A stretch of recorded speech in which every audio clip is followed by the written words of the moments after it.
A difficult Broncos offseason overshadowed the excellent decision John Elway made in January when he extended Derek Wolfe's contract just prior to the start of spring spending unlike any other in NFL history. Wolfe's meteoric rise began just days later with a dominant postseason, an illustration of Elway's great foresight, at least as it relates to Wolfe.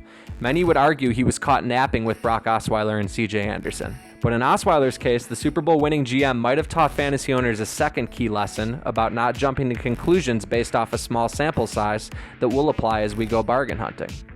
I'm Arthur Arkush with Pro Football Weekly, here to offer you 5 fantasy players who are undervalued based off 2015. Number 5, Jimmy Graham, Seahawks.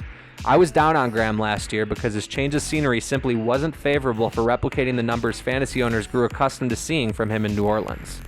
Now, with everyone else down on Graham, a fringe tight end 1 according to his June ADP of 103 overall, I sense opportunity. Torn patellar tendon, minimal involvement in the offense prior to the injury and all. Graham isn't a lock to be cleared for camp, but he'll be a key part of this offense, unlike last season, as soon as he's healthy, and Wilson's ascent and the opening up of the passing attack bodes well for the touchdown and seam-splitting machine. Number 4, Jaelen Strong, Texans.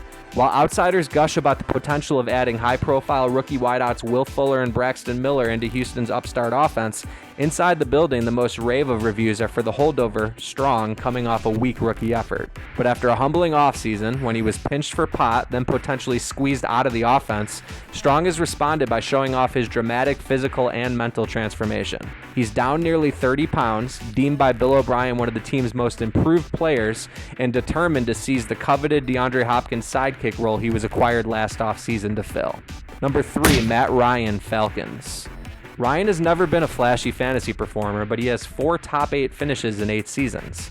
So why does one down year in 2015 plummet Ryan to the 20th passer off the board in June? Sure, QB depth is great in the fantasy world right now, and Ryan was a turnover machine in high-leverage situations for the Falcons a season ago.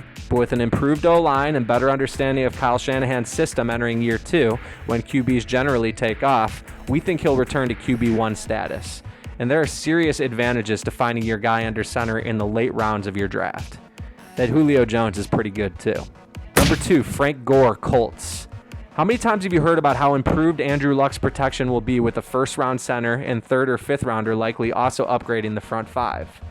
Now, how few times have you also heard Gore mentioned as a beneficiary? He mustered only 3.7 yards per carry, the lowest of his career, but we think it was the rest of the offense, not Gore, that was broken. The fix is in, not only with the offensive line, but a healthy Luck poised to return the downfield dimension and open up chances for Gore to pulverize plenty of 7-man fronts. This isn't a contrarian pick. Productive 33-year-old backs are almost unheard of, but we're still anxious to see what Gore can do in a big boy offense for the first time. Others clearly aren't, as evidenced by his RB30 ADP, a potential steal for the clear lead dog in one of the NFL's most talented offenses. Number 1, Devin Funchess, Panthers. He wasn't ready to step into Kelvin Benjamin's number 1 role as a rookie, but signs point to Funchess thriving in a 1B or 1C role for Cam Newton in year 2.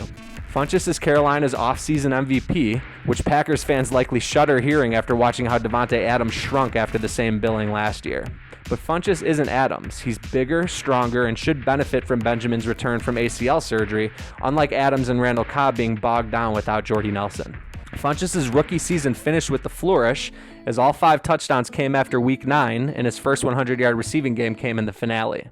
Remember in 2013, Alshon Jeffrey's second season, how he and Brandon Marshall took the NFL by storm with more than 2,700 yards and 19 touchdowns. That's what Carolina envisions in its own Twin Towers doing this year.